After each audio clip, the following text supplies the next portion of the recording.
হীরাটুকরা দেশ বাংলাদেশের এই ছোট্ট ভূখণ্ডের মধ্যে আল্লাহ সুবহানাহু ওয়া তাআলা এই করোনাকালীন সময়েও আমাদেরকে সুস্থতার নিয়ামত দান করে রহমতের চাদরে ঢেকে কোরআন সুন্নাহর মাহফিলে এত সুন্দর আলোকিত অনুষ্ঠানে আমাদেরকে জমে বসে কোরআন সুন্নাহ থেকে আলোচনা করার শোনার সুব্যবস্থা আল্লাহ পাকই করে দিয়েছেন। এই জন্য আপনারা খুশি না বেজার? কম না বেশি? উচ্ছ্বসিত কণ্ঠে খুশি মনে মন প্রাণ উজাড় করে আল্লাহ সুবহানাহু ওয়া তাআলার শেখানো ভাষায় শুকরিয়া আদায় করছি। জবান ছেড়ে দিয়ে সকলে একযোগে বলছি আলহামদুলিল্লাহ। ربنا لك الحمد حمدا كثيرا طيبا مباركا فيه ربنا لك الحمد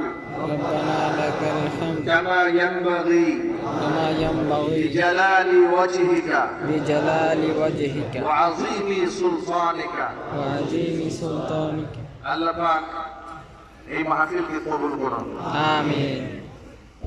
কুরবালা মাদ্রাসা ইতিমখানাকে আল্লাহ পাক কিয়ামত পর্যন্ত কবুল করে নিন, আমিন। মাদ্রাসার সমস্ত হাজাত আল্লাহ পাক তার গায়বে খাজানাত থেকে মিটিয়ে দিন, আমিন। মাদ্রাসার সাথে যারা সম্পৃক্ত সংশ্লিষ্ট রয়েছেন আসাতিজায়ে কেরাম, ছাত্র, গার্জিয়ান, মুহিব্বিন, মুতাআল্লিকিন সকলকে আল্লাহ তাআলা কবুল করুন, আমিন।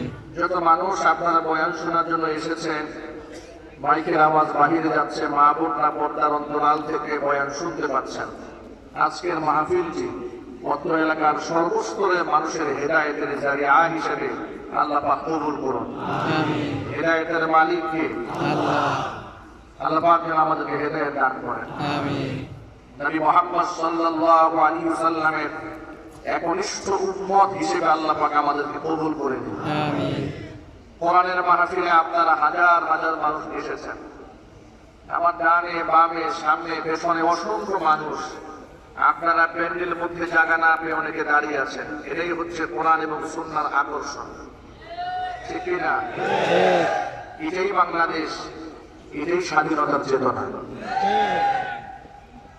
যে দৃশ্য আপনারা দেখতে পাচ্ছেন ওটা বাংলাদেশ, এটাই, এবং এটাই বাংলাদেশের মেইন চিত্র। বিভিন্ন জায়গাতে আপনারা কিছু উস্কানিমূলক বক্তব্য শুনতে পান আলেমদের বিরুদ্ধে, বিচ্ছিন্ন কিছু ঘটনা আপনারা দেখতে পান, ওটা আসলে বাংলাদেশের চিত্র নয়। বাংলাদেশের চিত্র হচ্ছে কোরআন, সুন্নাহ, মসজিদ, মাদ্রাসা, আর এর সাথে হৃদয় ভরা ভালোবাসা, এটার নামই বাংলাদেশ। করোনাকালীন সময়ে আল্লাহ পাক পুরা বিশ্ববাসীকে নতুন নতুন নিউজ দিয়েছেন, মানুষকে নতুন নতুন শিক্ষা দিয়েছেন। অনেকেই শিক্ষা গ্রহণ করেছেন, অনেকেই শিক্ষা গ্রহণ করতে পারেন, কারণ সকলের চোখ থাকতেও সবাই দেখতে পায় না। অনেকের অন্তঃকরণ আছে, অন্তর দিয়ে সঠিক বিষয়কে উপলব্ধি করার মানসিকতা তার নাই। এরকম অন্তর আছে না?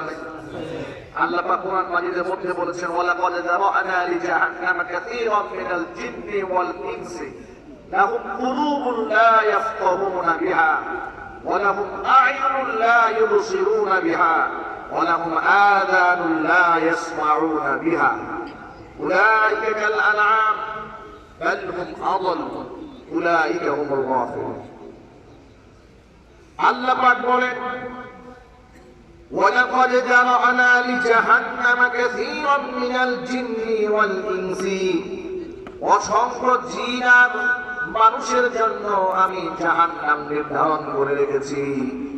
ولقد ذرأنا لجهنم, জাহান্নামের জন্য অসংখ্য মানুষকে আমি আল্লাহ প্রস্তুত করেছি। অসংখ্য জিনকে প্রস্তুত করলাম, তারা কারা? লাহুল কুলুবুন, তারা এমন মানুষ লা ইয়াফকাহুনা বিহা, তাদের অন্তর আছে কিন্তু অন্তর দিয়ে হকটাকে তারা উপলব্ধি করে না। ওয়া লাহুম আ'য়ুন, তাদের চোখ আছে, লা ইউবসিরুনা বিহা, চোখ দিয়ে তারা দেখে না। তারা সব দেখতে পায়, কোরআন সুন্নাহর সুন্দর আদর্শ দেখতে পায় না। আলেমদের ভুল দেখতে পায়, কিন্তু আলেমের জাতীয় পর্যায়ের অবদানগুলো চোখ দিয়ে দেখে না। ওয়ালাহুম আযানুন লা ইয়াসমাউনা বিহা, এদের কান রয়েছে, কান দিয়া সব শুনতে পায়, গান শুনে, আছে না? অশ্লীল কথাবার্তা শুনে, বাদকালাম শুনে, গীবত শুনে, শিকায়াত শুনে, কিন্তু হকের আওয়াজ কান দিয়ে শোনে না।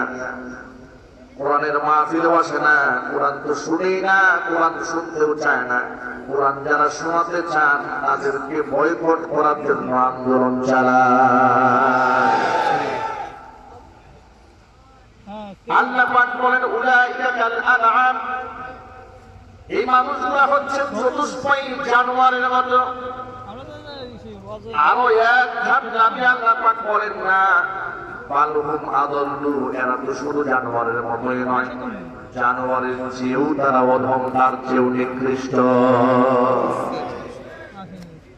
করোনাকালীন সময়ে আল্লাহ পাক আমাদের দেখিয়েছেন, অনেক কিছু আল্লাহ পাক আমাদেরকে শিখিয়েছেন। করোনাকালীন সময়ে অনেক লোকেরা শুধু মসজিদের মধ্যে করোনাগ্রস্ত, ঠিক না? বাজারেও করোনা খুঁজে না, অফিসেও খুঁজে না, আদালতেও খুঁজে না, খালি মসজিদের মধ্যে ক্যামেরা নিয়ে ঘুরে যে মসজিদে কতটুকু দূরত্বে দাঁড়িয়েছে মুসল্লিরা। বাইতুল মুকাররমে 10 জন মুসল্লি, 30 জন সাংবাদিক। এই দৃশ্য আপনারা পত্রিকায় দেখেছেন, কথা বলেন ঠিক কিনা? 10 জন মুসল্লিদেরকে বসানো হয়েছে, এখানে একজন, ওখানে একজন, ওইখানে একজন, সবাইকে সুন্দর সেটআপ দিয়ে সাংবাদিকদের 30 জনে একসাথে জড়সড় হয়ে ক্যামেরা নিয়ে দাঁড়াইছে। কত বড় তামাশা! ভেবেছে একটুখানি ভাবে না, যেখানে মুসল্লিরা গায়ে গায়ে মিশে দাঁড়াবার কথা তাদেরকে দাঁড়াতে দেওয়া হয় না, ওদেরকে দূরে দূরে সরিয়ে ক্যামেরা করার জন্য 25-30 জনে একসাথে ধরা হয়েছে। ওখানে করোনা নাই, কথা বলেন, করোনা হয়েছে নামাজের মধ্যে। এই মেন্টালিটি, এই মেজাজ কিছু মানুষের মধ্যে এই দেশে আছে না নাই যেটা বলতে হবে।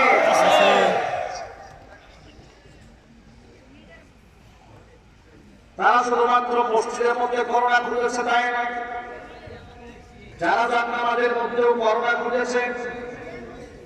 জানাজার নামাজের মধ্যে বিনা ইহরামে, বিনা নোটিশে অসংখ্য মানুষ যখন জমায়েত হয়েছে, তখন তারা সহ্য করতে পারে না। তারা মনে মনে ভাবে আমরা এত কিছু করলাম, হাজার হাজার কোটি টাকার মালিক হয়ে গেলাম, আমরা বললে আমাদের ছেলে মেয়ে আমাদের কাছে আসে না, হুজুর বললে এত মানুষ আসে কেন? কথা বলে ঠিক না? আল্লাহ পাক দেখিয়েছেন টাকায় আসল জনপ্রিয়তা কাকে বলে। আসল জনপ্রিয় হতে চাও, কোরআনের সান্নিধ্যে আসো, আমার সাথে সম্পর্ক। কথা বলো ঠিক কিনা? আল্লাহ পাক বলেন যারা ঈমান আনে, সৎকর্ম করে, তাদের প্রতি মানুষের ভালোবাসা মুখে থাকে না, অন্তরে পয়দা করে দেয় আমি আল্লাহ। এটা আল্লাহ পাকের ওয়াদা। আল্লাহ পাক বলেন ইন্নাল্লাযীনা আমানু ওয়া আমিলুস সালিহাতি সায়াজআলু লাহুমুর রাহমানু উদ্দা, নিশ্চয়ই যারা ঈমান আনে ওয়া আমিলুস সালিহাত, আর যারা ভালো কাজ করে, সায়াজআলু লাহুমুর রাহমানু উদ্দা, আমি রহমান দয়াময় আল্লাহ সুবহানাহু ওয়া তাআলা তাদের জন্য মানুষের অন্তঃকরণে আমি মহব্বত পয়দা করে দেই। সুবহানাল্লাহ। আপনারা শুনে অবাক হয়ে যাবেন, এই পৃথিবীর কোন বান্দাকে আল্লাহ যখন ভালোবেসে ফেলেন, আল্লাহ পাক জিবরাইল আলাইহিস সালাতু ওয়াস সালামকে ডেকে বলেন, জিবরাইল শোনো, পৃথিবীর অমুকের ছেলে অমুককে আমি আল্লাহ ভালোবাসি। আল্লাহ যখন জিবরাইলকে কথা বলেন, এখন আপনারা বলেন আল্লাহ যদি কোনো বান্দাকে ভালোবেসে ফেলেন, জিবরাইলকে দুশমনে রাখবে? কথা বলেন। ফাআহাব্বা জিবরিল, জিবরিল আলাইহিস সালাতু ওয়াস সালাম তাকে ভালোবেসে ফেলেন। এই ভালোবাসা দিয়ে নিজের মধ্যে সীমাবদ্ধ রাখেন না, ফাআলানা ফিস সামা, আসমানের মধ্যে এলান করে ফেরেশতাদের মধ্যে বলে দেন, ও ফেরেশতারা শোনো, জমিনের অমুক ব্যক্তিকে আল্লাহ পাক ভালোবাসেন, সুতরাং আমিও তাকে ভালোবাসি, তোমরাও তাকে ভালোবাসো। আসমানের সব ফেরেশতারা ওই বান্দাকে মহব্বত করে। সমস্ত ফেরেশতারা যখন বান্দাকে মহব্বত করে, ফায়ুদাউ লাহুল কবুলু ফিল আরদি, তখন এই মাটিতে, এই জমিনে তার একটা গ্রহণযোগ্যতা আল্লাহ পাক সৃষ্টি করে দেন। জোরে বলেন সুবহানাল্লাহ। এই গ্রহণযোগ্যতা দুশ্মনে করে নষ্ট করা যাবে না। এই গ্রহণযোগ্যতা বদনামি করে, শিকায়ত করে, মিথ্যা কথা বলে, তুহমত দিয়ে নষ্ট করা যাবে না। কারণ মানুষের দিলের মধ্যে মহব্বত ঢুকিয়ে দিয়েছেন কে? আরো জোরে একটুখানি ভাবেন আপনারা, করোনাকালীন লকডাউন সময়ে কেমন চিত্র বাংলাদেশে ঘটেছে যা মানুষ কোনদিন ভাবে না। বিস্তরায় সাপ মারা গিয়েছে, একই বিল্ডিং এর দ্বিতীয় তলায় স্ত্রী সন্তান নিয়ে বসবাস করেছে, দোতলা থেকে বিস্তরায় সাপকে দেখতে আসে নাই। এই ঘটনা নোয়াখালীতে ঘটেছে, জাতীয় পত্রিকায় ছাপা হয়েছে। শুধু তাই নয়, নারায়ণগঞ্জে 3 দিন পর্যন্ত ঘরের উঠানে লাশ পড়ে আছে, আত্মীয় স্বজন কেউ লাশের ধারে কাছেও যায় নাই, লাশের সন্তানরা যায় নাই। আলেমদেরকে ফোন দিয়েছে, হুজুর শুনলাম আপনার নাকি করোনা রোগে আক্রান্ত ব্যক্তিদের জানাজা পড়ান, আমার বাবা লাশ হয়ে পড়ে আছে বাড়ির উঠানে, কেউ যায় না, মেহেরবানি করে আপনারা এসে জানাজা পড়াইয়া দিয়ে যান। ভাই আমার একটুখানি বুঝেন, অনেক কিছু শেখার আছে, অনেক কিছু বুঝার আছে। গরম মাথা নিয়ে সব চিন্তা করলে হবে না, আলেমদের জাতীয় পর্যায়ের অবদানগুলো স্বীকার করতে হবে, জোরে বলতে হবে, ঠিক কিনা বলো? যারা কথায় কথায় আলেমদেরকে মৌলবাদ বলে গালি দেন, কথায় কথায় আলেমদেরকে জাতির পূজা মনে করেন, কথায় কথায় আলেমদেরকে দেশ থেকে বের করে দিবেন, ঘাড় মটকায় দিবেন, হাত ভেঙে ফেলবেন, বাড়িতে ধুয়ায় মারবেন, এ ধরনের শব্দ যারা বলেন সাবধান হয়ে যান। জাতীয় পর্যায়ে আপনি যে শব্দ ব্যবহার করেছেন আলেমদের সামনে, জাতির দুর্যোগের সময় আপনার অবদানটা কি সেটাও জাতি জানে, আর যার ঘাড় মটকাবার কথা বলেছেন তার অবদানটাও জাতি জানে।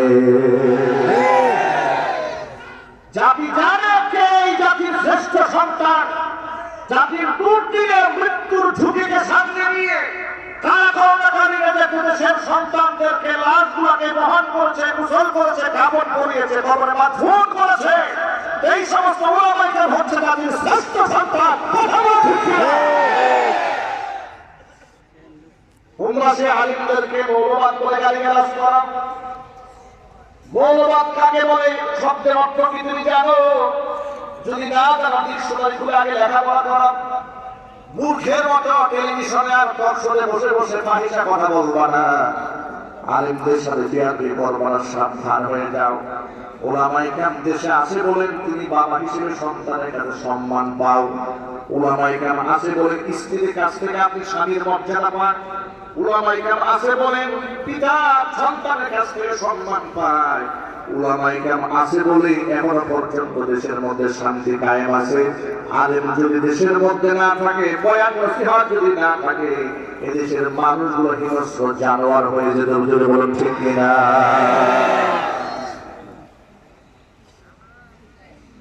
যে কথা বলতে চেয়েছিলাম, সেই কঠিন অবস্থায় যখন কেউ কারো কাছে যায় না, দেশের বড় বড় লিডাররা বলে গিয়েছে, যারা তাদের নামে জিকির করতে করতে মুখের মধ্যে বিভিন্ন মন্ত্রে ফেনা উঠায় ফেলে, করোনাকালীন সময় লিডার মারা যাওয়ার পরে ওই লোকটাও জানাজা পড়তে আসে নাই। কথা বলে আমি মিথ্যা কথা বললাম? 3 তারিখ সহ বলতে পারি, যাদের নাম ধরে ধরে তোমরা জিকির করেছো, তারা মৃত্যুবরণ করার পরে তার লাশটা ধরে নেওয়ার কথা জানাজার মধ্যে শামিল হতে আসো নাই তোমরা। আর একজন আলেম যখন ইন্তেকাল করলেন, আল্লামা জুবায়ের আহমদ আনসারী রাহমাতুল্লাহি আলাইহি মারা গেলেন, এই যেন বাঁধ ভাঙা জোয়ারের মতো, সমুদ্রে ঢেউয়ের মতো মানুষরা উঠছে পড়া ভিড় জানাজার নামাজে, লাখ মানুষের ভিড় হয়েছে সেখানে। আশ্চর্য হবেন আপনারা, জানাজার মধ্যে যেন মানুষ শামিল হতে না পারে, সিলেটের চেকপোস্ট বসানো হয়েছে হবিগঞ্জের রাস্তায়, ব্রাহ্মণবাড়িয়া রোডে। পুলিশ কোন গাড়ি ভেতরে ঢুকতে দেয়নি। লোকেরা কি করেছে জানেন? আশপাশের গ্রামগুলোতে সারা রাত অবস্থান করেছে, মসজিদের মধ্যে ফজরের নামাজ আদায় করে পায়ে হেঁটে জানাজায় সামিল হয়েছে। এটাই বাংলাদেশ। এটা কি? এটাই বাংলাদেশ। এই চেতনার নাম বাংলাদেশ। কথায় কথায় চেতনার নাম ইসলাম বিদ্বেষী বক্তব্য যারা প্রদান করে, তারা বাংলাদেশের শান্তিপ্রিয় মানুষদের মধ্যে একটা অশান্তি সৃষ্টি করতে চায়। কথাগুলো ঠিক না? আমরা সাহায্য চাই কার কাছে? কথা বলেন। এখান থেকে একটা মেসেজ গ্রহণ করেন। এই লকডাউনের সময় যে লক্ষ লক্ষ মানুষ নামাজ পড়লেন জানাজা, এটারা কি হয়েছে শোনেন। 7টা গ্রামকে 14 দিন লকডাউন করে রেখে দেওয়া হয়েছিল, প্রশাসন রেখে দিয়েছিল। তারা দেখতে চেয়েছিল এতগুলো মানুষ জানাজার নামাজে শামিল হওয়ার কারণে কয়জনে আক্রান্ত হয় আর কয়জনে মরে। মুখের মধ্যে তেল মারতেছিল, দেখি দেখি কতজন হুজুর মরে, একটু দেখি মৌলবাদীর মরাটা দেখি। ব্রাহ্মণবাড়িয়াতে জানাজা যেদিন সংগঠিত হয়েছে তার পরের দিন রবিনগর থানাতে একটা প্রাইভেট ক্লিনিকে একজন ইমাম সাহেব তার স্ত্রীকে নিয়ে এক মহিলা ডাক্তারের চেম্বারে ঢুকেছে। মহিলা ডাক্তার যখন দেখলেন যে তার রুমে একজন হুজুর ঢুকেছে, সাথে সাথে তাকে অবাক করে চেম্বার থেকে বের করে দিয়েছে। এই কথা বলে বের করেছে যে আপনি জানাজার নামাজে শামিল হয়েছিলেন না, আপনি জানাজা করেছেন লক্ষ লক্ষ মানুষকে, আপনি বের হন এখান থেকে। এটা নিয়ে আমরা অনেক প্রতিবাদ করেছি। অত্র অঞ্চল থেকে গোটা বাংলাদেশ থেকে এটা আন্দোলন হয়েছে। এই মহিলা শুধু এটাই অভিযোগ করেছে জানাজার নামাজ যারা শামিল হয়েছে তারা হচ্ছে দায়িত্ব জ্ঞানহীন, এগুলো সায়েন্স সম্পর্কে কোনো ধারণা নাই, এরা অজ্ঞমূর্খ জাহেল। এই জাহিলগুলো এতগুলো মানুষ দেওয়া হয়েছে, এরা আমার চেম্বারটাকে খাবে, একে দূর দূর দূর করে তাড়িয়ে দিয়েছে। বিনিময় কি শোনেন, তারা অপেক্ষায় ছিল রেজাল্টের জন্য। কি হয় দেখি, 14টা দিন পার হয়ে গেল। আশ্চর্যের ব্যাপার হচ্ছে যে 7টা গ্রামকে 14 দিন লকডাউন করে রাখা হয়েছে। ওই 7টা গ্রামের একজন মানুষও করোনা রোগে আক্রান্ত হয় নাই। সাহায্য করেছেন কে? আরো আসতে সাহায্য করেছেন কে? সারা বাংলাদেশ যখন স্কুল কলেজ বিশ্ববিদ্যালয়গুলো বন্ধ করে দেওয়া হলো, অফিস আদালত বন্ধ করে দেওয়া হয়েছে, দেশের উলামায়ে কেরাম সরকারের সাথে পরামর্শের ভিত্তিতে স্বরাষ্ট্রমন্ত্রীর সাথে পরামর্শ যোগ সাজস করে দেশের হিফজখানাগুলো সরকার চালু করে দিয়েছে। সরকারের এই শুভ উদ্যোগকে আমরা ধন্যবাদ জানাই, তাদের জন্য দোয়া করি। এভাবে যদি ইসলামের পক্ষে সরকার কাজ করে সবসময় দোয়া পাবে, ভালোবাসা পাবে। জোরে বলুন ঠিক কিনা? বামপন্থীরা নারাজ হয়ে গিয়েছিল, তারা মাঝে মাঝে কলাম লিখেছে। মাদ্রাসার মধ্যে ছোট্ট ছোট্ট ছেলে মেয়েরা লেখাপড়া করে, এদেরকে মাদ্রাসাগুলো খুলে দেওয়া হয়েছে। লকডাউনের সময় গোটা দেশের মধ্যে এরাই তো করোনা দিয়ে ভরে ফেলবে, দেশের মধ্যে ভাইরাস ছড়ায় যাবে।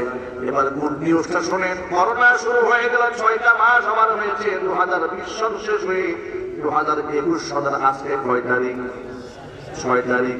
মজার ব্যাপার হচ্ছে জাতির সকল মানুষের জন্য সর্বশ্রেষ্ঠ গুড নিউজ হচ্ছে 2020 সনে একজন মাদ্রাসার ছাত্র, একজন শিক্ষক, একজন ছাত্রী এই রোগে আক্রান্ত হয় নাই। আল্লাহু আকবার বলেন। এজন্য আমি আমার ভাষায় বলি, মসজিদের ইমাম আক্রান্ত হলেন না, মুয়াজ্জিন আক্রান্ত হন নাই, মাদ্রাসার মধ্যে লক্ষ লক্ষ ছাত্র লেখাপড়া করেছে, আক্রান্ত হয় নাই। কারণটা শোনেন, তারা তো মাস্ক পরে নাই, হ্যান্ড স্যানিটাইজার তারা ব্যবহার করে নাই, নিরাপদ দূরত্ব তারা বজায় রাখেন, সোশ্যাল ডিস্টেন্স বজায় রাখেন না। তাহলে তারা এই রোগ থেকে বাঁচলেন কিভাবে? এই রোগ থেকে সাহায্য প্রাপ্ত কেমনে হলেন শোনেন। হিফজখানার মধ্যে ছাত্ররা 24টা ঘন্টার মধ্যে 16 থেকে 18 ঘন্টা পর্যন্ত আল্লাহ পাকের কোরআন তেলাওয়াতে রত থাকে। বুঝলে বলুন ঠিক কিনা? শুধুমাত্র গোসল খাওয়া আর ঘুম বাদ দিয়ে, টয়লেটে যাওয়া বাদ দিয়ে পুরো সময়টার মধ্যে তারা কোরআন তেলাওয়াত করে। কোরআন তেলাওয়াত করা মানে হচ্ছে আল্লাহর সাথে কথা বলা। আর কোরআন তেলাওয়াত না পারলে লোকেরা করতে পারে না। ওযু গোসল করে পবিত্র হয়ে কোরআন তেলাওয়াত করতে হয়। যারা কোরআনের সাথে সম্পৃক্ত হয়েছে আল্লাহ সুবহানাহু ওয়া তাআলা গজব থেকে নিরাপত্তার চাদরে তাদেরকে ঢেকে নিয়েছে। জোরে বলেন সুবহানাল্লাহ। এখান থেকে এই শিক্ষা আমরা গ্রহণ করতে পারি, সাহায্য যদি আমরা আল্লাহর কাছে চাই তাহলে এই দেশটা করোনা থেকে বাঁচবে। আল্লাহর কাছে সাহায্য না আছে, মাস্ক পরেন, গ্লাভস পরেন, হ্যান্ড স্যানিটাইজার ব্যবহার করেন, সোশ্যাল ডিস্টেন্স যদি আপনি বজায় রাখেন না কেন ফায়দা হবে না। শুধুমাত্র মাস্ক পরে যদি করোনা থেকে বাঁচা যেত তাহলে দেশের মন্ত্রী মিনিস্টাররা করোনায় আক্রান্ত হয়ে পড়তো না। শুধুমাত্র মাস্ক পরে যদি বাঁচা যেত ডোনাল্ড ট্রাম্প করোনা রোগে আক্রান্ত হতো না। করে বলে ঠিক কিনা? ডোনাল্ড ট্রাম্প কি জানাজা করতো?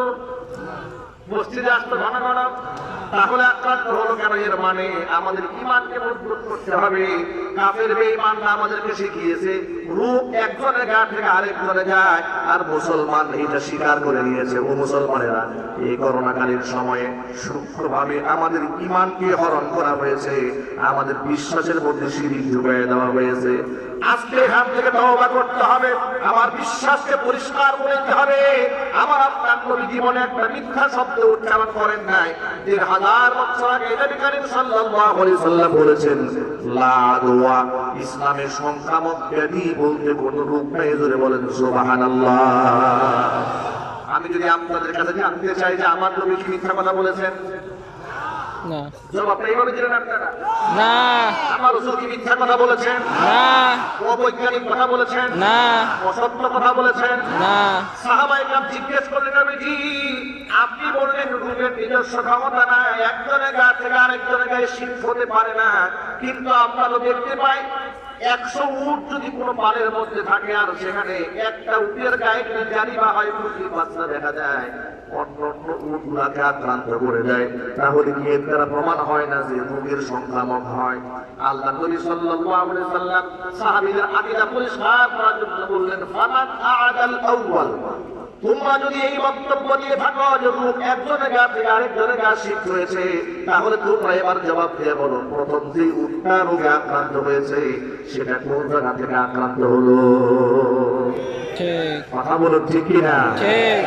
আকীদা পরিষ্কার হয়ে গেল, রূপ আল্লাহর পক্ষ থেকে আসে, সুস্থতাও আল্লাহর পক্ষ থেকে আসে। এই জন্য মুমিনদের হতাশ হওয়ার, নিরাশ হওয়ার কোনো কারণ নাই। তবে আমি এই কথা দ্বারা এটা বোঝাতে চাই না তাহলে কি নামাজ রোজা হজ যাকাত করলে যদি আদায় করে তাহলে তার করোনা হতে পারে না? অবশ্যই হতে পারে, কিন্তু আমি এতেও ভয় পাই না। তার কারণটা শুনেন। কারণ হলো আমার নবী আমাকে জানিয়ে দিয়েছেন, মান মাতা ফি তাউনি ফাহুয়া শাহীদ, কোন ঈমানদার যদি মহামারীতে আক্রান্ত হয়ে মারা যায় আল্লাহ পাক তাকে শাহাদাতের মর্যাদা নসিব করে দেন।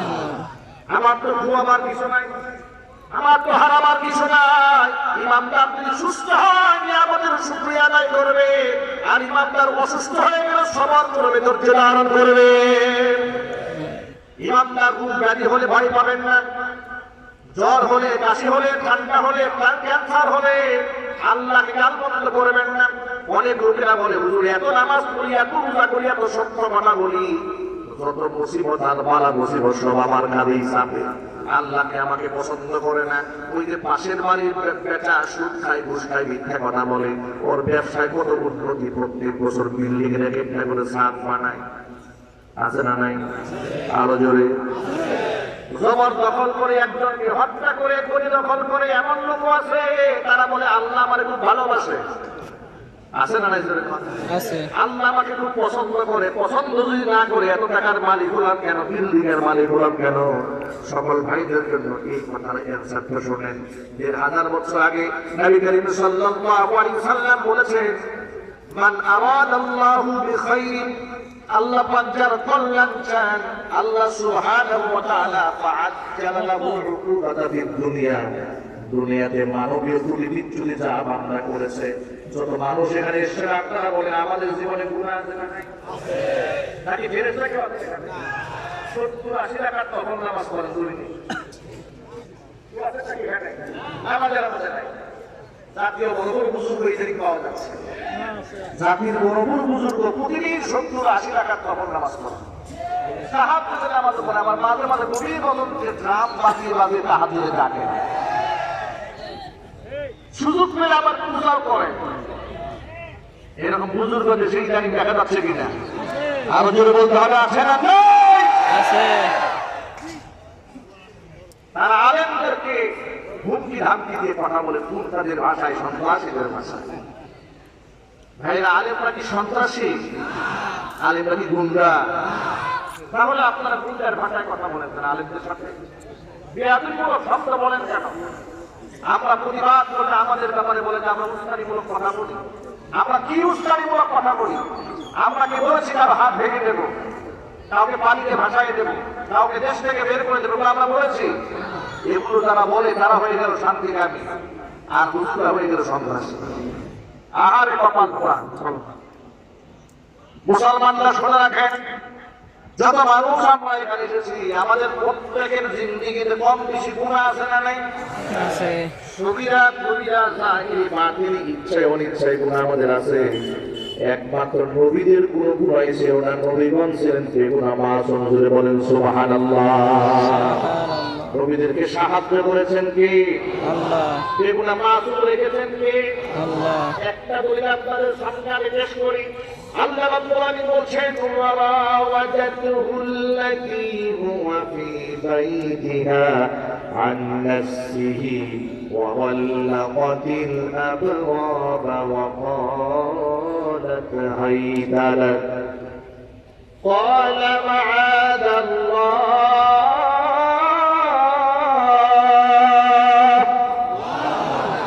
ইন্নাহু রাব্বী أحسن مثواي إنه لا يفلح الظالمون।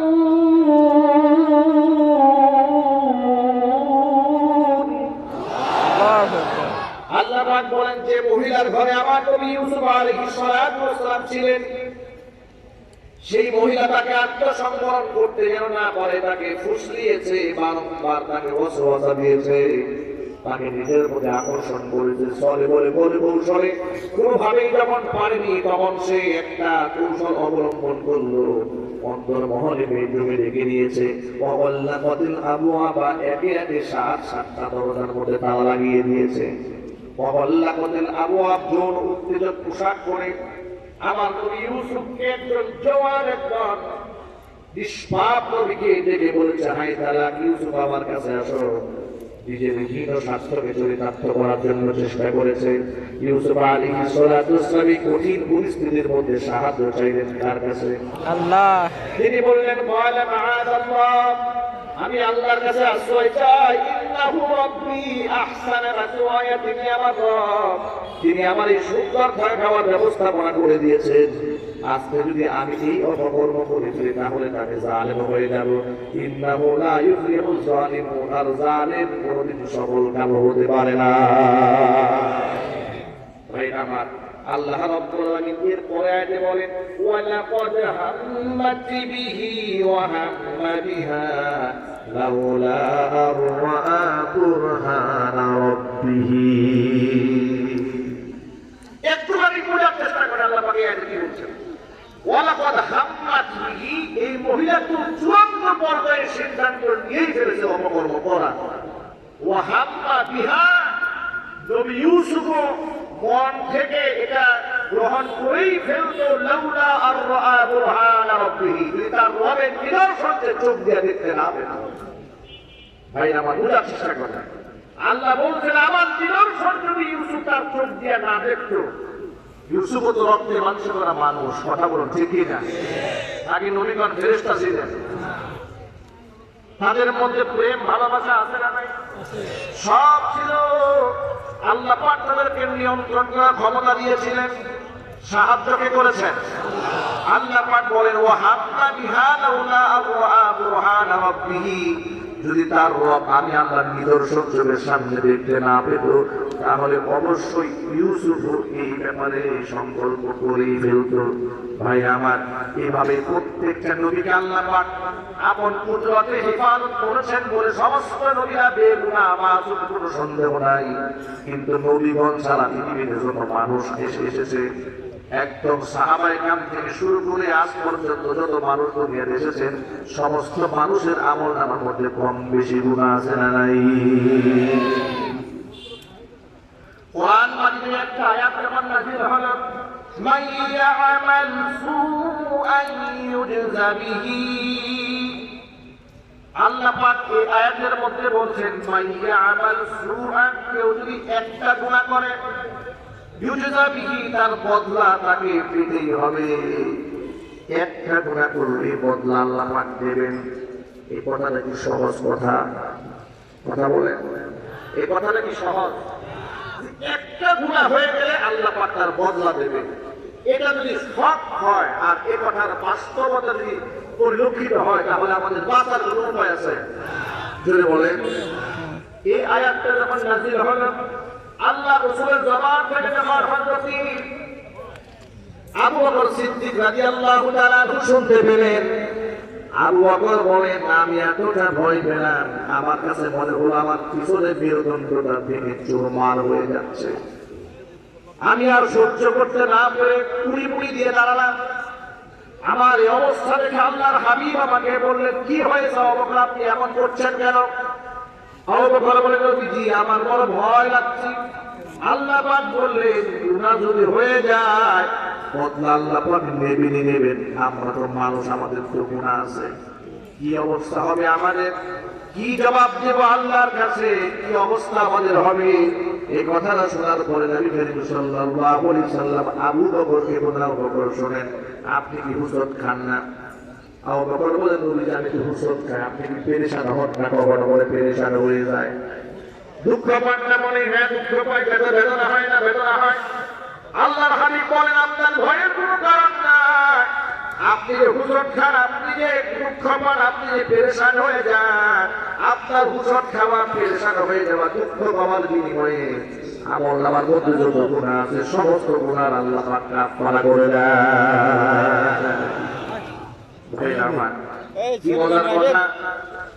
এই যে জন্য আমি সব সময় ভাইদেরকে, ভাই আমার, নিরাশ হবেন না, হতাশ হবেন না। রোগ যদি আসে, বেদনা যদি আসে, কষ্ট যদি হয়, আপনি মনে মনে ভাবতেন এই কষ্টের বিনিময়ে আল্লাহ পাক আমাকে গুনাহ থেকে মুক্ত করে দিচ্ছেন। সুবহানাল্লাহ। এই জন্য যত ভাইরা এখানে এসেছেন, মা বোনেরা এসেছেন, আল্লাহ নবী সাল্লাল্লাহু আলাইহি ওয়াসাল্লাম বলেছেন, আশাদুল বালাই আল আনবিয়া সুম্মাল আমসাল ফাল আমসাল।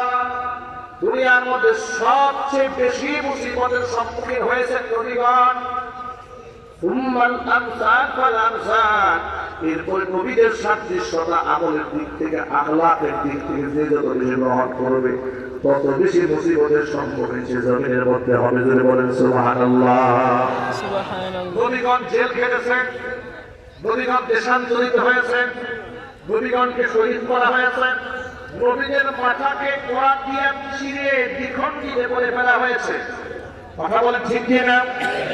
নবীদেরকে এভাবে কষ্ট দেওয়া হয়েছে, এমনকি আমাদের নবী, কলিজার নবী, বিশ্ব নবী, মানবতার নবী, গোটা পৃথিবীর সমস্ত মানুষের জন্য আদর্শ, গোটা জগৎবাসীর জন্য রহমত, নবীনা মুহাম্মদ রাসূলুল্লাহ সাল্লাল্লাহু আলাইহি ওয়াসাল্লাম, যার চেয়ে উত্তম আদর্শের নমুনা পৃথিবীর কারো মধ্যেই নাই। আল্লাহ নবীর ব্যাপারে আল্লাহ নিজে সার্টিফিকেট দিয়েছেন। আল্লাহ পাক বলেছেন, ওয়া ইন্নাকা লাআলা খুলুকিন আযীম। নবীজি, আপনি মহান চরিত্রের উপর প্রতিষ্ঠিত আছেন। এইভাবে চরিত্রের সার্টিফিকেট দিয়েছেন স্বয়ং আল্লাহ। যে নবীর আমলনামার মধ্যে কোনো গুনাহ নাই বলে কোরআন স্বীকৃতি দিয়েছে। আল্লাহ পাক বলেন, ইন্না ফাতাহনা লাকা ফাতহাম মুবিনা লিয়াগফিরা লাকা আল্লাহু মা তাকদ্দামা মিন যামবিকা ওয়া মা তাআখখার ওয়া ইউতিম্মা নি'মাতাহু আলাইকা ওয়া ইয়াহদিয়াকা সিরাতাম মুস্তাকিমা। আল্লাহ পাক নবীর পূর্ববর্তী সমস্ত গুনাহ মাফ করে দিয়েছেন। সুবহানাল্লাহ। সেই নবীজি এত বেশি পেরেশান হয়েছেন, এত বেশি কষ্ট পেয়েছেন, এত বেশি রক্তাক্ত হয়েছেন, আমার পৃথিবীর সমস্ত নবীদের কষ্ট এক পাল্লায় গেলে আমার নবীদের কষ্ট পেয়েছেন তার বরাবর হবে না। ভাই আমার, আল্লাহর হাবিব সাল্লাল্লাহু আলাইহি ওয়াসাল্লামকে লোকেরা কত কষ্ট দিয়েছে, মিথ্যাবাদী বলেছে। সেই লোকটাকে যিনি জীবনে একটা মিথ্যা শব্দ মুখ থেকে উচ্চারিত হয় নাই, সেই লোকটাকে লোকেরা পাগল বলে গালি দিয়েছে। যে লোকটা গোটা বিশ্বের মানুষের জন্য অনুপম আদর্শ, যদি বলেন সুবহানাল্লাহ। পাগলের গায়ে থেকে দুর্গন্ধ আসে, আমার নবীর গা থেকে দুর্গন্ধ আসতো, যদি বলেন। পাগলের কাপড়ে ঠিক থাকতো না, আমার নবী কি এরকম ছিলেন? আমার নবীর চেহারা এত সুন্দর ছিল।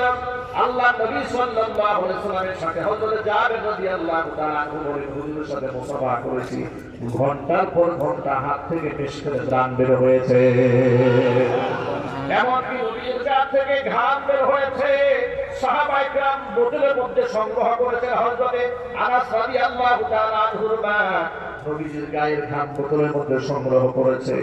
গায়ের ঘামের ঘ্রাণটা এত সুন্দর ছিল, আবু বকর চেয়েছে তার কাছে, উমর চেয়েছে তার কাছে, বলে না আবু বকর তোমাকেও দেওয়া যাবে না, উমর তোমাকেও দেওয়া যাবে না, এই ঘামটা দুনিয়াতে আমি ব্যবহার করব না। আমি যখন জমিন থেকে বিদায় হয়ে যাব, আমি আমার সন্তানদেরকে বলে যাব আমার কাপড়ের কাপড়ের উপর নবীজির গায়ের ঘামটা যেন সুগন্ধি হিসেবে ছিটিয়ে দেওয়া হয়। মুসলমান ভাই আমার, এমন পবিত্র একটা মানুষকে ওরা পাগল বলে গালি দিয়েছে, এমন একটা পবিত্র মানুষকে ওরা মিথ্যাবাদী বলেছে, এমন একটা পবিত্র মানুষের মাথার মধ্যে পাথর মারার জন্য কাফেররা পাহাড় উপর থেকে পাথর নিয়ে দাঁড়িয়ে থেকেছে, এমন একটা মানুষকে কষ্ট দেওয়ার জন্য ইহুদিরা হুজুরকে তাবিজ করে ৬টা মাস পর্যন্ত তার মাথার মধ্যে যন্ত্রণা সৃষ্টি করে রেখে দিয়েছে। কাফেররা তো আমার নবীকে বলেছে, ও মুহাম্মদ তুমি শুধু ইসলামের দাওয়াত দাও, বন্ধ করে দাও, তুমি আমাদের কাছে চাওটা কি? তুমি যা চাও তাই তোমাকে দেওয়া হবে। তুমি যদি চাও মক্কা মদিনা গোটা আরবের মধ্যে সবচেয়ে সুন্দরী মেয়েটাকে তুমি স্ত্রী হিসেবে পেতে চাও, তাতেও আমরা তোমাকে ব্যবস্থা করে দেব। তুমি যদি মক্কা মদিনার লিডার হতে চাও, সেটা আমরা তোমাকে বানাই দেব। তুমি যদি সমস্ত সম্পদ চাও, তোমাকে রাশি রাশি ধন সম্পদ দেব, শুধু কাজ করো একটা, ওই ইসলামের তাওহীদের দাওয়াত বাদ দিয়ে আমরা যে মতদর্শ মানি তার সাথে একাকার হয়ে যাও। আল্লাহর হাবিব কি জবাব দিয়েছিলেন শুনেন। আল্লাহ নবী বলেছিলেন, তোমরা এতক্ষণ পর্যন্ত যা প্রস্তাব দিয়েছো সব তো তোমাদের দ্বারা সম্ভব। তোমরা যদি প্রস্তাব দিয়ে আমাকে বলো আমার এক হাতের চন্দ্র আর এক হাতের মধ্যে সূর্য এনে দেবে, বিনিময়ে আমার আল্লাহ দিনের দাওয়াত দেওয়া থেকে আমাকে বিরত রাখবে, সেটাও আমি কোনোদিন করবো না। জোরে বলেন সুবহানাল্লাহ। ভাইরা আমার, একটুখানি এখানে বোঝার চেষ্টা করেন, কিছু কিছু বিষয় আছে যে বিষয়ের সাথে কম্প্রোমাইজ করে না। আজকে লোকেরা দ্বীন ইসলাম না বুঝার কারণে অনেক ব্যাপারে কম্প্রোমাইজ করে ফেলে, কথা বলে ঠিক কিনা? যেমন তাওহীদ এবং শিরক, শিরকের সাথে যারা তাওহীদ বলতে আল্লাহর একাত্মবাদী বিশ্বাসী, তাদের কি কোনো কম্প্রোমাইজ আছে নাকি? দ্বিমত আছে?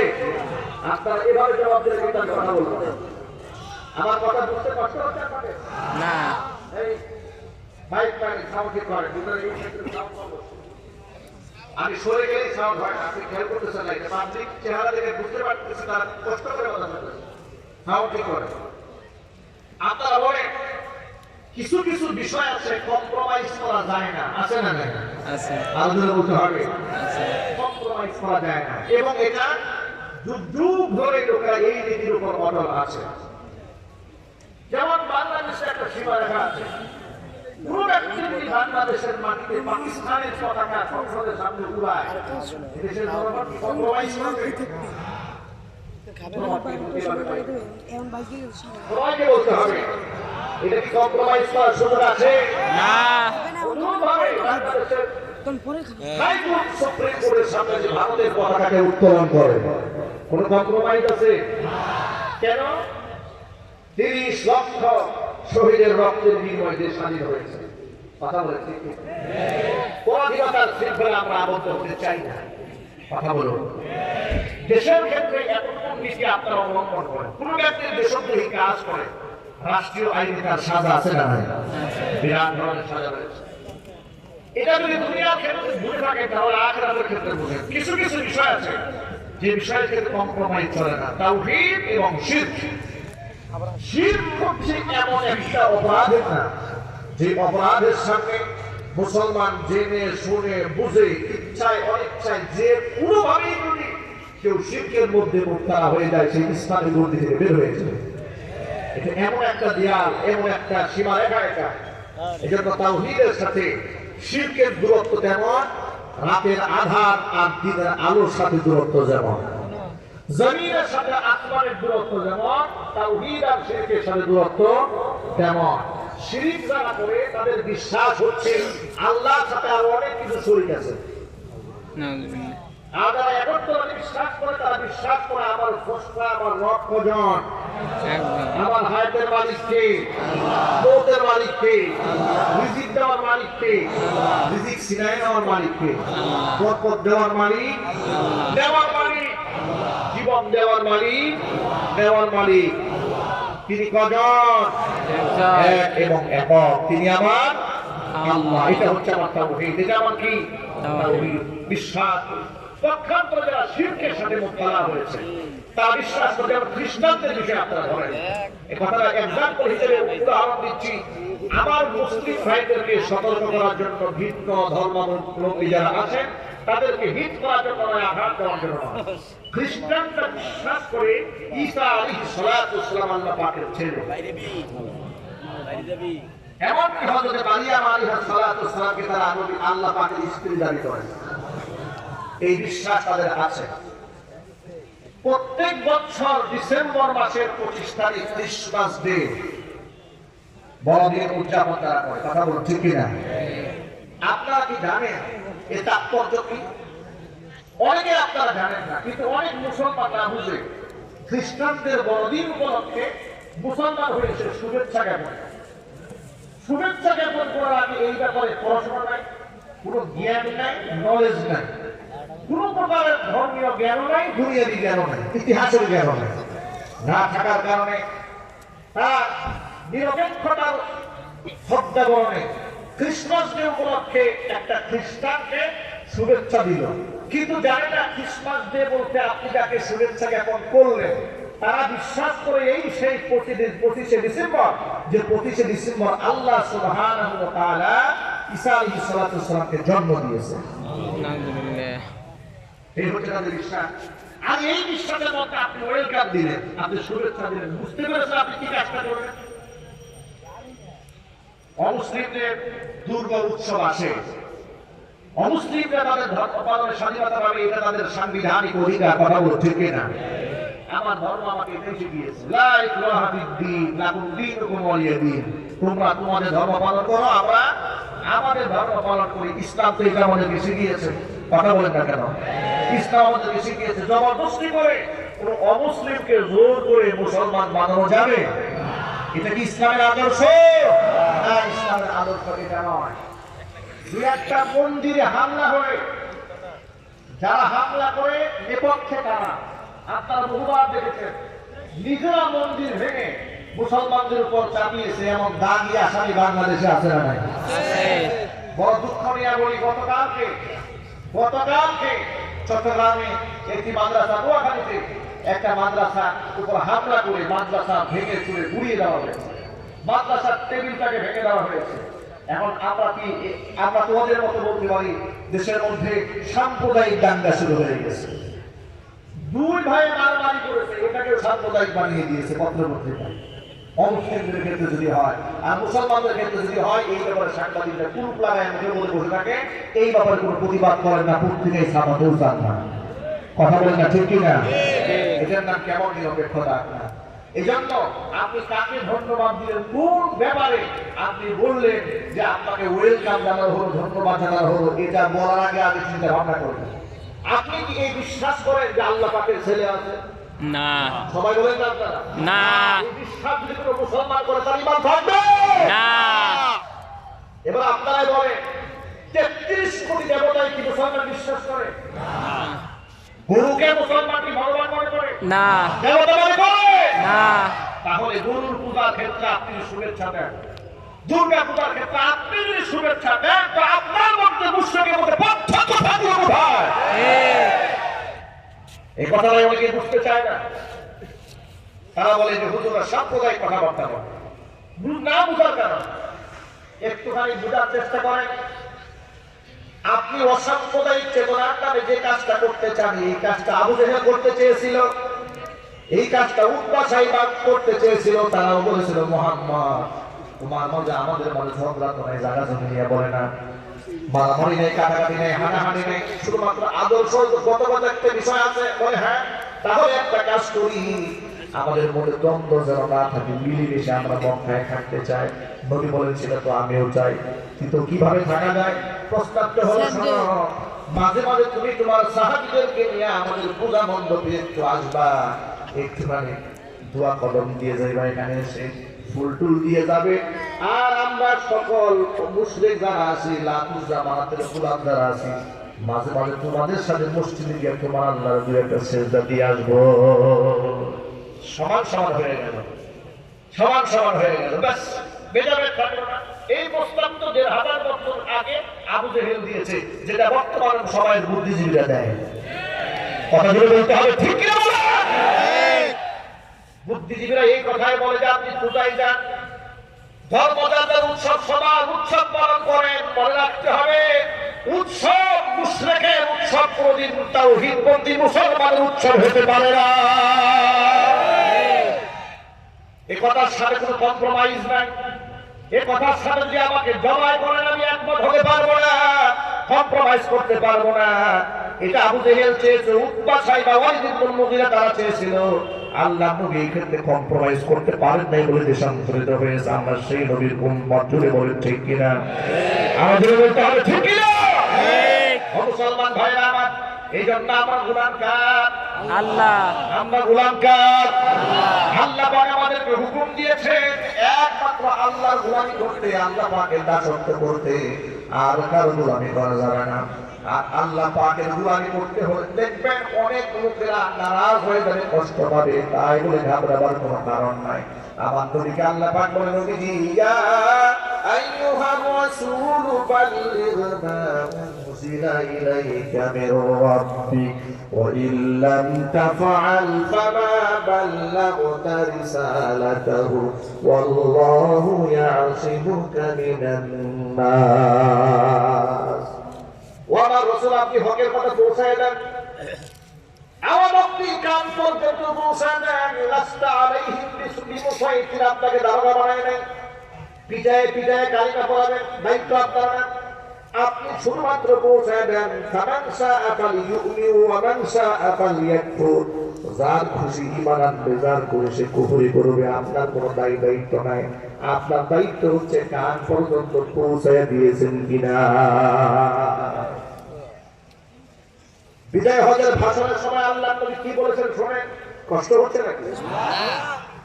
বিদায় হজের ভাষণের সময় আল্লাহর হাবিব ১৬ লক্ষ সাহাবীর সামনে দাঁড়ায় বললেন, সাহাবীরা আলা হাল বাল্লাগতু রিসালাতি, তোমরা আমার কথার সাক্ষী দাও, আমি কি আমার রিসালাতের দায়িত্ব তোমাদের কাছে পৌঁছে দিয়েছি?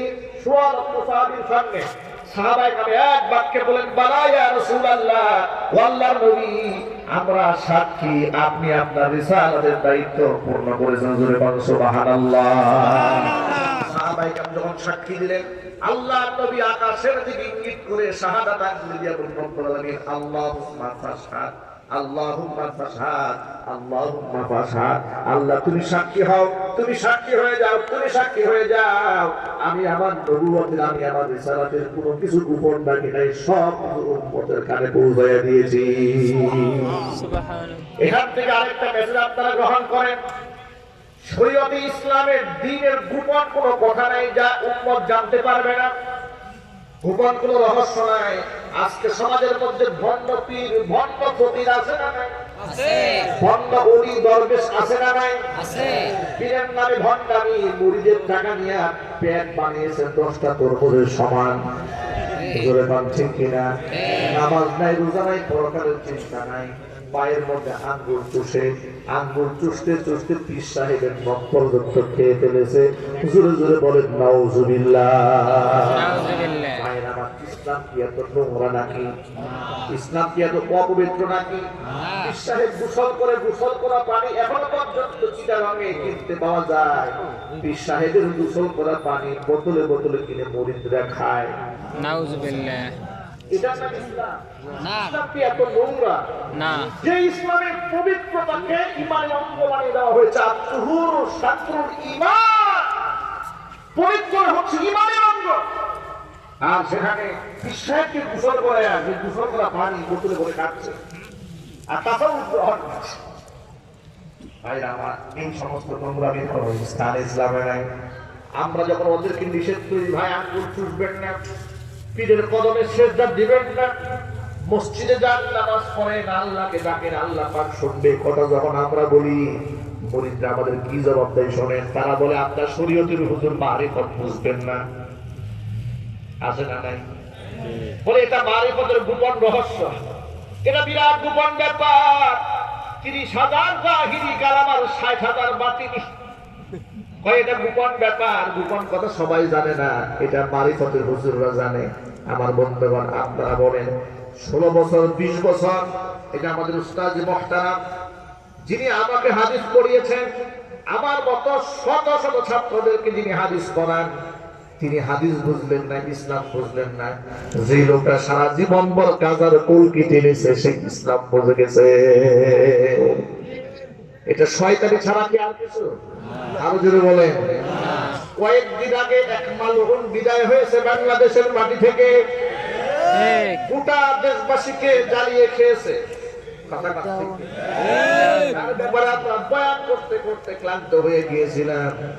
এই শয়তান করে যাওয়ার পরে তার ছেলে লাইভে এসে ভিডিও বার্তা দিয়েছে, যারা বলবে বাবা মারা গেছে তারা ঈমান নষ্ট হয়ে যাবে। বাবা মারা গেছে বলা যাবে না, বাবা আল্লাহর সান্নিধ্যে আছে। ইনি হচ্ছেন সেই পীর, যেই পীর আল্লাহর ব্যাপারে বলেছে, আমার সন্তান যখন হারায় গেল ইরাকে, কুতুবুল আকতাবকে আল্লাহর কাছে পাঠাইলাম, আল্লাহর কাছে খবর নেওয়ার জন্য সন্তানটা আছে কোথায়। কুতুবুল আকতাব আল্লাহর কাছে গিয়ে দেখে আল্লাহ নিজে আমার সন্তানকে পেরেশান। নাউযুবিল্লাহ, নাউযুবিল্লাহি মিন যালিক। কুতুবুল আকতাব গিয়ে দেখে আল্লাহ এর সন্তান নিয়ে পেরেশান হয়ে গেছে। নাউযুবিল্লাহ। ভাইরা আমার, এই সমস্ত কথা যারা বলে, যারা বলেছে, তারা মুসলমানরা বেঈমান। বেঈমান, তাদের ঈমান কি আছে? না। সে এমন বক্তব্য দিয়েছে, ফাতেমাতুজ জাহরা রাদিয়াল্লাহু তাআলা আনহা নাকি তার স্ত্রী ছিল। নাউযুবিল্লাহ। এরকম কুফরি বক্তব্য একটা কাফেরের জবান থেকে বের হয়, শয়তানের জবান থেকে বের হয়েছে, দাজ্জালের জবান থেকে বের হয়েছে। কোন ইমানদারের মুখ থেকে এমন নাপাক কথা বের হতে পারে না। কথা বলুন ঠিক কি না? ঠিক।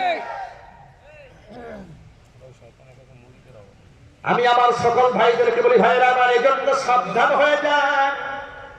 গোলাম আমরা কার? আল্লাহ। আল্লাহ পাকের গোলামের মধ্যে আছে শান্তি, তার মধ্যে রয়েছে স্বস্তি, তার মধ্যে রয়েছে নিরাপত্তা, তার মধ্যে রয়েছে পবিত্রতা। দোয়া করতে হবে আল্লাহ পাকের কাছে। আল্লাহর কাছে সবচেয়ে পছন্দের আমলটা কি আপনি জানেন? আল্লাহর কাছে বান্দার পক্ষ থেকে সবচেয়ে পছন্দের আমল হচ্ছে বান্দার সিজদা। এটা আল্লাহ খুব পছন্দ করেন। কোরআন মাজিদে আল্লাহ তাআলা রাসূলকে বলেছেন, ওয়াসজুদ ওয়াক্তারিব, হে নবী আপনি সিজদা দেন আর আমার কাছে চলে আসেন। যে ব্যক্তি আল্লাহকে সিজদা দেয় সে আল্লাহর কাছে চলে যায়। চিল্লায়া বলেন আল্লাহু আকবার। আল্লাহু আকবার। এজন্য সিজদা দেব কাকে? আল্লাহ। এজন্য গোপন রহস্য বলতে কিছু নাই, ইসলামের গোপন বলতে কিছু নাই।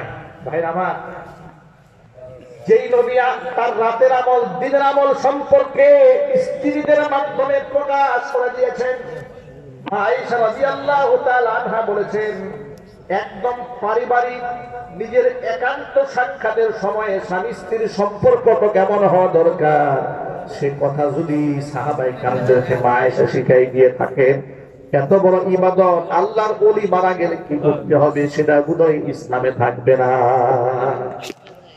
থাকবে কিনা? কথা বলেন, থাকবে কিনা? সুতরাং সাহায্য চাইব কার কাছে? আজকে আমরা এই কোরআনের মাহফিল থেকে এই মেসেজ নিয়ে আমরা উঠতে চাই। করোনা এসেছে, করোনা আমাদেরকে অনেক কিছু শিখিয়েছে, আমরা শিখতে পারি নাই। কথা বলেন ঠিক? করোনা আমাদেরকে শিখিয়েছে সাহায্যের মালিক, সুস্থতা দেওয়ার মালিক। বিপদ মুসিবত আসলে এই মুসলমানদের ভয় পাওয়ার কোনো কারণ আছে? হতাশ হওয়ার বিষয় আছে না। মুসিবত যদি ইমানদারের জীবনে আসে, ইমানদার গুনাহ মাফ হয়ে যায়।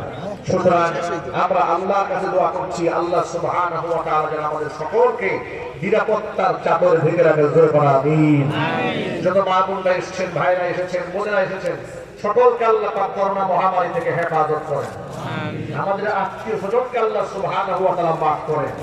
করোনা রোগে আক্রান্ত হয়ে যত মুসলমান জমিন থেকে বিদায় হয়েছেন, আল্লাহ পাক সকলকে শাহাদাতের মর্যাদা দান করেন। আল্লাহ সুবহানাহু ওয়া তাআলা ভবিষ্যতে আল্লাহর উপর ভরসা করে চলার তৌফিক আমাদেরকে দান করেন। ঘন ঘন মসজিদ মাদ্রাসার সাথে সম্পর্ক রাখার তৌফিক দান করেন। জোরে করে আমিন। প্রিয় ভাইরা আমার, মুনাজাতের আগে আমি আপনাদেরকে এলান শোনায় দিয়ে যাই। গত বছর আপনারা শুনেছিলেন যে আমার লিখিত একটা বই বের হয়েছে বাজারে। দেশ বিদেশ থেকে অসংখ্য ভাইরা বোনেরা আমাকে বিভিন্ন ব্যাপারে প্রশ্ন করেন। সেই প্রশ্নের জবাব কোরআন সুন্নাহ এবং ফিকহের কিতাবে রেফারেন্স সহ এটা লেখা হয়েছে। স্টেজে বেশ কিছু কপি আছে আর গাড়িতে আছে, পেছনে স্টেজে পেছনে গাড়ি রয়েছে। যাদের সুযোগ হয় আপনারা এই কিতাবটি মাবুদদের জন্য, নিজেদের জন্য আপনারা গ্রহণ করতে পারেন। আল্লাহ সুবহানাহু ওয়া তাআলা উম্মার হিদায়াতের জন্য বইটিকে কবুল করে। জোরে করে আল্লাহুম্মা আমিন। সকলে আপনারা ইস্তিগফার করুন। আস্তাগফিরুল্লাহ আস্তাগফিরুল্লাহ রাব্বি মিন কুল্লি যামবি ওয়া আতুবু ইলাইহি।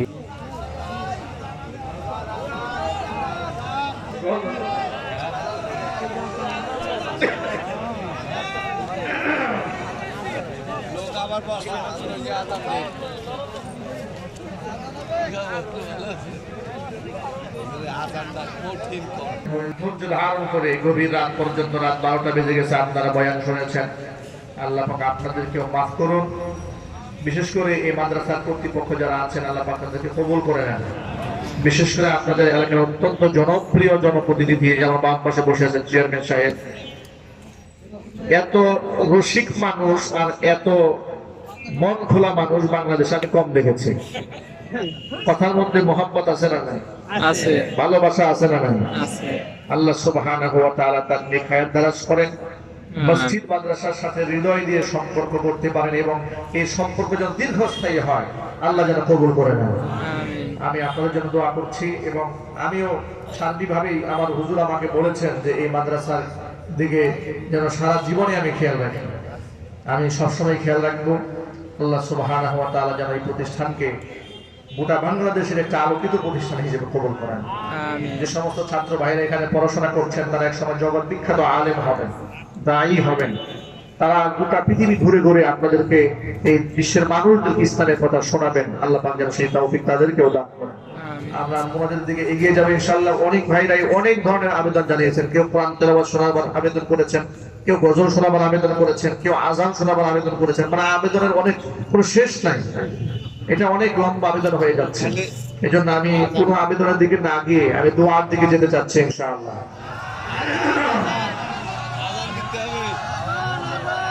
হাজারো ব্যথা বেদনার পরে ফিরে আসনি তুমি আপন ঘরে, দিনের আলো তুমি ছড়িয়ে দিতে চলে গেছো মদিনায় মক্কা ছেড়ে। হে রাসূল তোমাকে ভুলি আমি কেমন করে, হে রাসূল তোমাকে ভুলি আমি কেমন করে। হাজারো ব্যথা বেদনার পরে ফিরে আসনি তুমি আপন ঘরে, দিনের আলো তুমি ছড়িয়ে দিতে চলে গেলে মদিনায় মক্কা ছেড়ে। হে রাসূল তোমাকে ভুলি আমি কেমন করে, হে রাসূল তোমাকে ভুলি আমি কেমন করে। ইস্তিগফার, আস্তাগফিরুল্লাহ আস্তাগফিরুল্লাহ রাব্বি মিন কুল্লি যামবি ওয়া আতুবু ইলাইহি ওয়া লা হাওলা ওয়া লা কুওয়াতা ইল্লা বিল্লাহিল আলিয়্যিল আযীম। আল্লাহুম্মা আমিন। اغفر لنا وترحمنا لنكونن من الخاسرين. ربنا لا تزغ قلوبنا بعد إذ هديتنا وهب لنا من لدنك رحمة إنك أنت الوهاب. رب العالمين রহমতের নজরে তাকাই দেখো গভীর রাত কুরুপলা মাদ্রাসায় লম্বা সময় কোরআন হাদিস থেকে আলোচনা করে বড় আশা নিয়ে তোমার শাহী দরবারে হাত দোকানা বাড়িয়ে দিয়েছি। মাবুদ মেহেরবানি করে আলোচনার ভুল বিয়াদুরি ক্ষমা করে সওয়াবের হাদিয়াটুকুন কবুল করে মঞ্জুর করে সোনার মদিনায় নবী পাকের রওজা মুবারকে পৌঁছিয়ে দাও।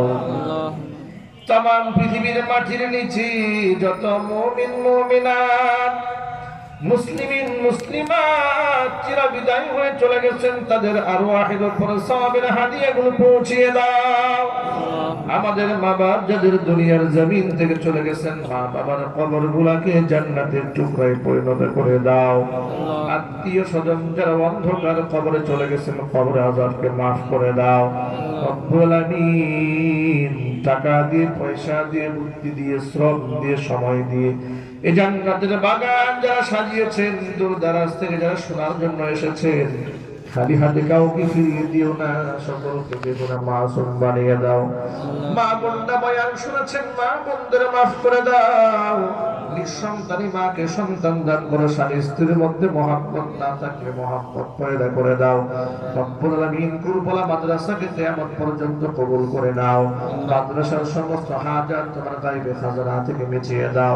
মাদ্রাসার মুহতামিম সাহেব আল্লাহ তাআলা অন্যান্য আসাতিজা ইকরাম ছাত্র গার্জিয়ান সকলকে কবুল করে নাও।